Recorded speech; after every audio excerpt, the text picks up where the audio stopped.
Oh Dieu le Père, toi qui es élevé, nous te supplions de nous épargner des guerres, des maladies, de toutes sortes de turbulences. Pose sur nous, Seigneur, ton regard miséricordieux. Oh Dieu le Père, toi qui es élevé, nous te supplions de nous épargner des guerres, des maladies, de toutes sortes de turbulences. Pose sur nous, Seigneur, ton regard miséricordieux.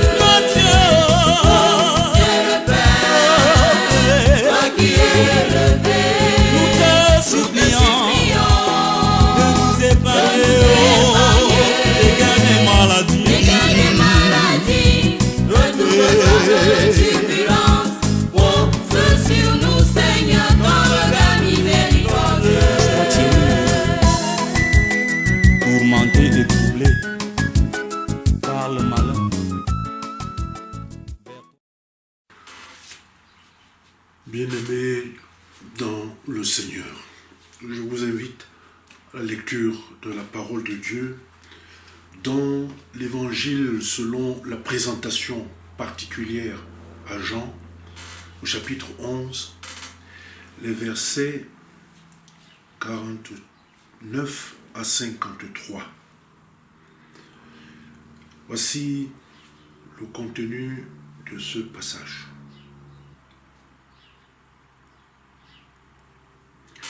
L'un d'eux, Caïphe, qui était souverain sacrificateur cette année-là, leur dit: vous n'y entendez rien. Vous ne réfléchissez pas qu'il est dans votre intérêt qu'un seul homme meure pour le peuple et que la nation entière ne périsse pas.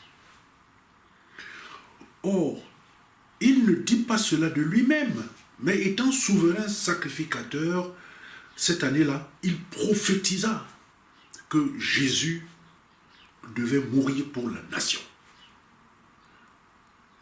Et ce n'était pas pour la nation seulement, c'était aussi afin de réunir en un seul corps les enfants de Dieu dispersés. Dès ce jour-là, ils résolurent de le faire mourir. L'herbe sèche, la fleur fane, elle tombe, mais la parole de Dieu demeure éternellement. Prions le Seigneur. Éternel notre Dieu, nous te disons merci parce que tu nous accompagnes au quotidien et semaine après semaine, tu partages tes moments intimes par ta parole avec nous. Nous avons lu celle-ci encore à l'instant. Viens nous éclairer et viens nous accompagner. Nous t'avons prié au nom de ton Fils Jésus. Amen. Bien-aimés dans le Seigneur, vers la fin de son ministère, l'assassinat ou le meurtre de Jésus a été décidé par un conseil de chefs religieux dont les membres défendaient un intérêt très important, le leur intérêt. Après avoir ressuscité Lazare d'entre les morts, Jésus s'était retiré dans la campagne et il n'est revenu à Jérusalem qu'à la dernière semaine avant sa crucifixion. Normalement, le miracle de la résurrection de Lazare d'entre les morts aurait normalement suffi pour convaincre les chefs religieux, mais non. Jésus avait précédemment dit, s'ils n'écoutent pas Moïse, mais ils ne seront pas plus persuadés, même si quelqu'un ressuscitait des morts. Donc, le plus souvent et généralement, les gens ne sont pas convaincus en voyant des miracles. Les miracles peuvent même durcir le cœur des personnes à l'encontre de Dieu. Quand les prêtres et les pharisiens ont vu que Jésus faisait beaucoup de miracles, ils se sont réunis ensemble dans un conseil, un comité du Sanhédrin. Et le texte précise que c'est depuis ce jour-là qu'ils ont pris conseil ensemble avant de le faire mourir. Une mort bien préméditée. Une semaine plus tard, Caïphe a envoyé certains gardes du temple arrêter Jésus tandis que Jésus priait dans le jardin de Gethsémani. Les gardes l'ont amené devant Caïphe qui lui dit « Je t'adjure par le Dieu vivant que tu nous dises si tu es le Christ, le Fils de Dieu. » Jésus a répondu affirmativement. Alors le grand prêtre, tel que le texte lui déchira ses habits en disant « Il a blasphémé, qu'avons-nous besoin d'autres témoins? On ne veut plus de témoins, c'est fini, il a blasphémé. Ah. Maintenant, vous-même, vous avez entendu son blasphème, que pensez-vous? » Et ils répondirent, ils dirent, il est coupable de mort. Puis ils crachèrent au visage. Ils lui donnèrent des coups de poing. Et d'autres le frappaient avec la paume de la main. En ce moment, on dit, prophétise-nous, Christ. Qui est celui qui t'a frappé? Oui, qui t'a frappé? L'autre tape là, qui t'a frappé? Alors prophétise. Mais pendant ce conseil, bien aimé, une chose étrange s'est produite. Et je voudrais partager avec vous ici le commentaire appliqué du Nouveau Testament qui décrit la scène ainsi. Caïphe était un manipulateur, un opportuniste, qui ne connaissait pas la signification de l'équité ou de la justice. Il ne s'est pas retiré de la responsabilité de verser du sang innocent. Il a fait paraître son acte comme si cela était la seule chose à faire pour le bien-être du peuple. Caïphe enviait Jésus. Il a voulu que Jésus fût mis à mort pour satisfaire ses propres besoins égoïstes. Et pour effectuer la condamnation de Jésus, il allait utiliser des dispositifs produits par un calcul intelligent. Il était un hypocrite, car dans l'épreuve finale, quand il a été rempli de la grande joie intérieure d'avoir trouvé ce qu'il pensait être la raison suffisante pour condamner Christ, il a déchiré sa longue robe sacerdotale comme sous le choc d'une profonde douleur. Le grand prêtre Caïphe a donné une prophétie précise au sujet de Christ. Et comme il n'avait pas autorité d'exécuter le coupable, il l'a lié et il a amené Jésus, il l'a livré à Pilate, le gouverneur romain, en demandant que les Romains le crucifient. Bien-aimé dans le Seigneur, il est difficile de faire ce qu'on appelle un sermon biographique comme celui-ci.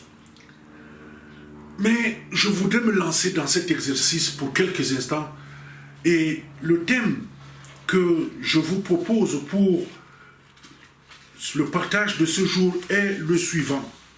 Caïphe, l'homme qui a programmé l'assassinat de Jésus et ses disciples dans l'église. Caïphe, l'homme qui a programmé l'assassinat de Jésus et ses disciples dans l'église. J'ai retenu pour notre partage deux éléments forts. Des paroles et des actions de Caïphe, le grand prêtre qui a proclamé la crucifixion de Christ. Premièrement, Caïphe était très religieux. Je répète, il était très religieux. C'était le gendre de l'ancien grand prêtre Anne. Donc, c'est quelqu'un du sérail. Il est de la maison. Il a de la maison de ceux qui gouvernent à ce moment-là dans le temple. Il a maintenu la position du grand prêtre pendant 18 ans. Plus longtemps que n'importe qui d'autre pendant cette période. Quel genre d'homme était-il? Je vais très rapidement au sujet. Caïphe était un homme qui savait que Jésus avait fait beaucoup de miracles. Il le savait. Dans le texte que nous venons de lire au verset 47, il le dit. Il le dit. Il savait que c'est un homme qui fait beaucoup de miracles. Mais ce n'était pas dans son intérêt. C'est-à-dire qu'il était dans son intérêt d'arrêter Jésus par convenance politique pour un intérêt personnel.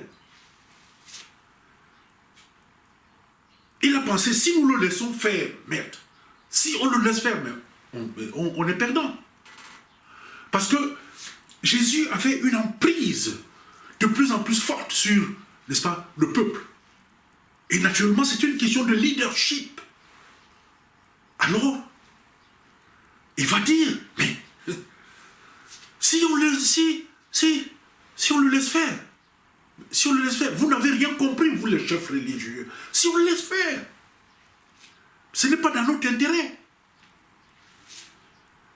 Bien-aimés dans le Seigneur, une différence profonde, fondamentale entre Jésus et Caïphe, c'est que Jésus a dit et fait ce qu'il a dit et il a fait par amour et obéissance à Dieu. Jésus était dans l'obéissance de Dieu. Mais Caïphe, lui, il a dit et il a fait ce qu'il a dit et il a fait sans aucune pensée pour Dieu. C'est là toute la différence. Il était là dans le sérail, dans le milieu religieux, grand prêtre, mais il n'agissait pas avec une seule pensée pour Dieu, il agissait pour lui-même. Alors, bien aimé dans le Seigneur, il faut comprendre ici que Caïphe va réussir le tour de force de faire croire aux chefs religieux qu'il est dans leur intérêt eux-mêmes. Il ne parle pas d'abord de son intérêt, mais il parle de leur intérêt. Et pour l'intérêt de la nation, que cet homme-là ne survive pas. Parce que sinon, les Romains vont venir, ils vont, n'est-ce pas, reprendre tout ce qu'ils vous ont laissé, n'est-ce pas, la possibilité d'en jouir. Ni vous, ni le peuple. Donc il vaut mieux qu'une seule personne disparaisse, et comme ça, vous garderez la possibilité d'eux et d'eux et d'eux, ainsi que le peuple. Mais, bien-aimés dans le Seigneur, et il y en a beaucoup comme ça aujourd'hui dans nos églises. Caïphe était très religieux, mais sans le réaliser, il a dit la vérité au sujet de la mort expiatoire de Jésus à notre place. Il est de notre intérêt qu'un homme meure pour le peuple. Il a parlé de la vérité profonde de la mort de Christ, comme le substitut pour les pécheurs. Et cela partant, il faisait l'écho ici des paroles du prophète Ésaïe qui dit dans son livre, au chapitre 53, le verset 5, ceci. Mais il a été blessé pour nos transgressions. Il a été meurtri pour nos iniquités. Le châtiment de notre paix a été sur lui. Et par les coups qu'il a reçus, nous sommes guéris. C'est le lieu pour moi d'attirer l'attention sur le fait qu'il est possible pour un homme de connaître toutes les paroles de la Bible, mais de n'en recevoir aucun bienfait. C'est le cas de Caïphe. Il connaissait les mots justes, mais ils n'ont eu absolument aucun effet sur sa vie. Beaucoup de gens lisent la Bible tous les jours, récitent des tonnes de versets, distribuent des tonnes et des tonnes de messages bibliques sur les réseaux sociaux, mais n'en reçoivent aucun bienfait, à part la joie momentanée, n'est-ce pas, d'un commentaire.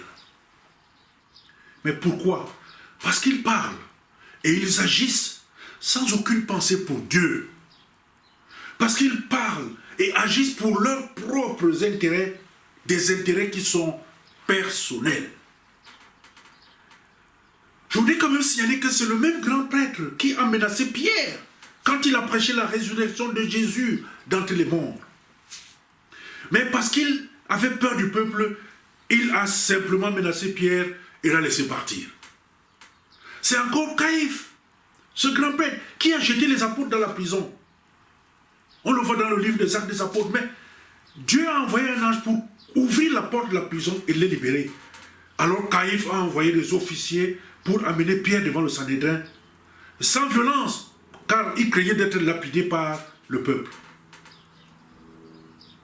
C'est encore ce même Caïphe, dans un échange avec un homme du Sanhédrin appelé Gamaliel, qui s'est retrouvé dans cette situation où on lui dit que ne vous occupez plus de ces hommes et laissez-les, car si cette entreprise est une œuvre des hommes, elle sera détruite, mais si elle est de Dieu, vous ne pouvez la détruire de peur que vous ne vous trouviez précisément à vous battre contre Dieu. Caïphe et les autres étaient d'accord avec Gamaliel. Mais qu'ont-ils fait? Est-ce qu'ils se sont intéressés à Dieu? Mais que non. Alors ils ont battu les apôtres et en les laissant partir, leur ont recommandé de ne pas parler au nom de Jésus. Curieux pour des hommes qui représentent Dieu, qui interdisent que l'on parle au nom de Jésus, qui est le Fils de Dieu. Mais malgré tout cela,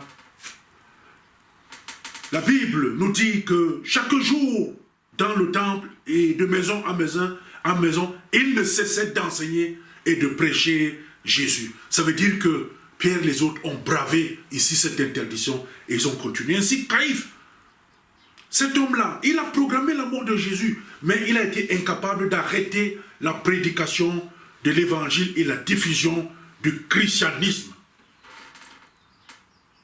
Il est souvent dit dans l'histoire que le sang des martyrs est la semence de l'Église.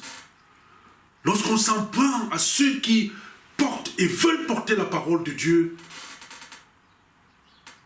on ne réussit qu'à multiplier la diffusion de cette parole, même si ceux-là meurent, même s'ils sont effacés. Il n'est jamais venu à l'esprit de Caïphe de penser à Dieu et de se repentir de son péché. Il a continué tête baissée le jeu de la politique, plein de religion, mais sans aucune crainte de Dieu, jusqu'à ce qu'il ait été chassé du sacerdoce par le successeur de Pilate, Vitellius, des années plus tard, en 36, selon l'historien Flavius Joseph. On ne connaît pas ce qui lui est arrivé après qu'il a été détrôné. On se le rappelle seulement d'avoir été profondément, qu'il a été profondément responsable du meurtre légal de Jésus, ce prisonnier innocent. De même, bien-aimés, dans le Seigneur, dans notre Église, aujourd'hui et dans les églises, il y a des caïphes, il y a des frères et sœurs en Christ qui cernent très bien l'œuvre de Jésus au milieu de son peuple, mais qui par intérêt personnel, par intérêt égoïste, ont décidé de parler et agir dans l'Église sans aucune pensée pour Dieu, tout en laissant paraître dans leurs discours et dans leurs actes agir et parler pour l'intérêt de Dieu et pour l'intérêt de son peuple. Le deuxième élément et le dernier, c'est que Caïphe, comme Caïn, ne s'est jamais repenti et n'a jamais été sauvé. Bien-aimé dans le Seigneur, j'ai trouvé qu'il y a un véritable parallèle entre Caïphe et Caïn. L'histoire de la Bible nous informe que Caïn savait qu'il devait apporter un sacrifice de sang comme le faisait Abel. Mais Caïn ne s'est pas repenti. Au lieu de cela, il s'est levé contre Abel, son frère, et l'a tué. Cela nous est relaté dans le livre de la Genèse, au chapitre 4, verset 8. Il y a une connexion entre les paroles, dans la parole de Dieu, entre Caïn et des hommes comme Caïphe. Dans le livre de 1 Jean, au chapitre 3, les versets 12 à 13, il est relaté que, non pas comme Caïn, qui était du malin et tua son frère. Et pourquoi le tua-t-il? Pourquoi le tua-t-il? Parce que ses propres œuvres étaient mauvaises. Et celles de son frère étaient droites. Ne vous étonnez pas, mes frères, si le monde vous hait. Caïphe, comme Caïn, a été influencé par Satan, qui est le mauvais, le chef des mauvais. Comme Caïphe était de ce monde, il n'a jamais cessé d'écouter Satan. il ne l'a jamais abandonné. Il n'a jamais laissé le monde pour servir Dieu. Caïn et Caïphe donnent un avertissement terrible à ceux qui restent religieux, sans être sauvés.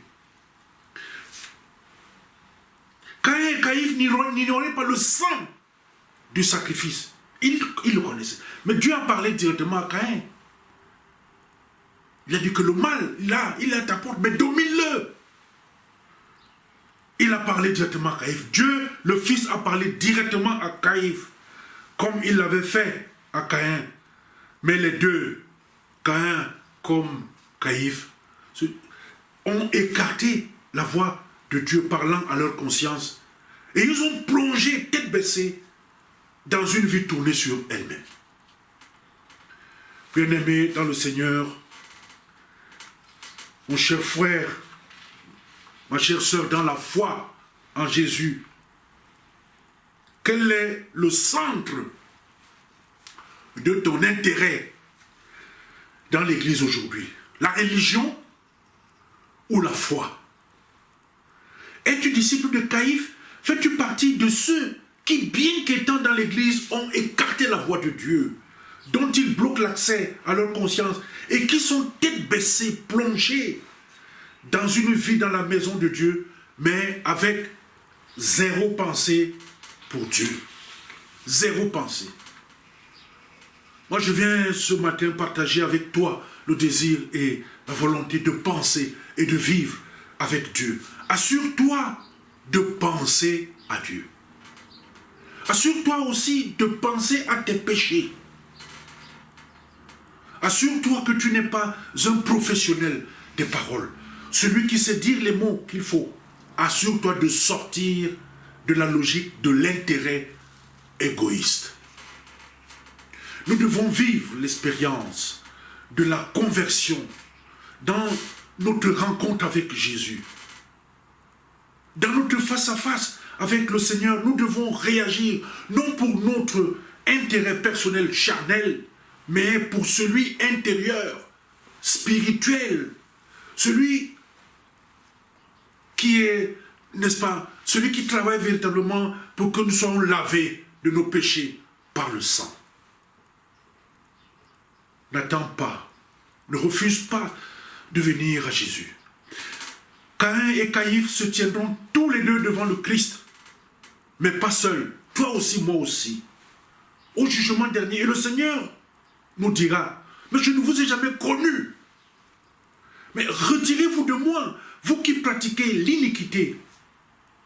Et quelle sera notre fin? Nous serons jetés dans les ténèbres du dehors, là où il y a des pleurs, et là où il y a des grincements de dents. Chers frères, chères sœurs dans le Seigneur, nous devons nous donner véritablement à Jésus.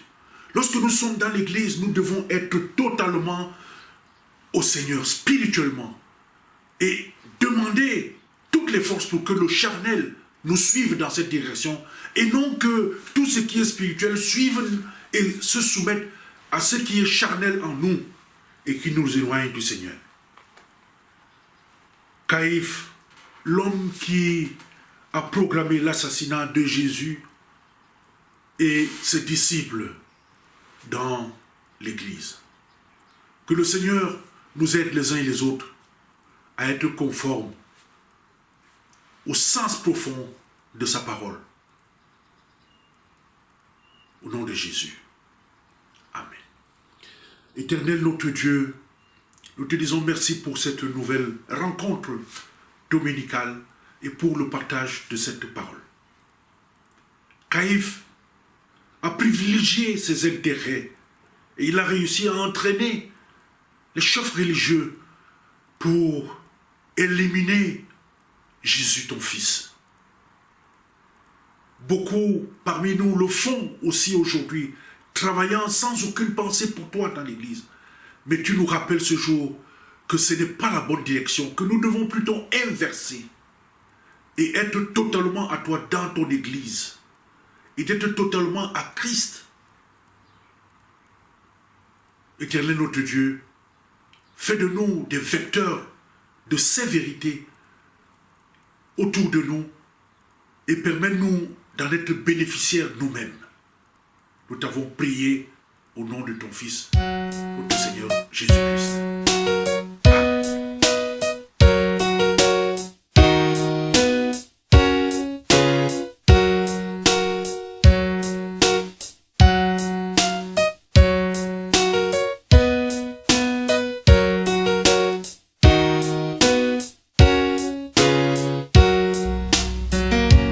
Oh, viens, toi pécheur, te repentir. Sous la sainte croix, Abandonne les péchés qui pèsent sur toi. sous la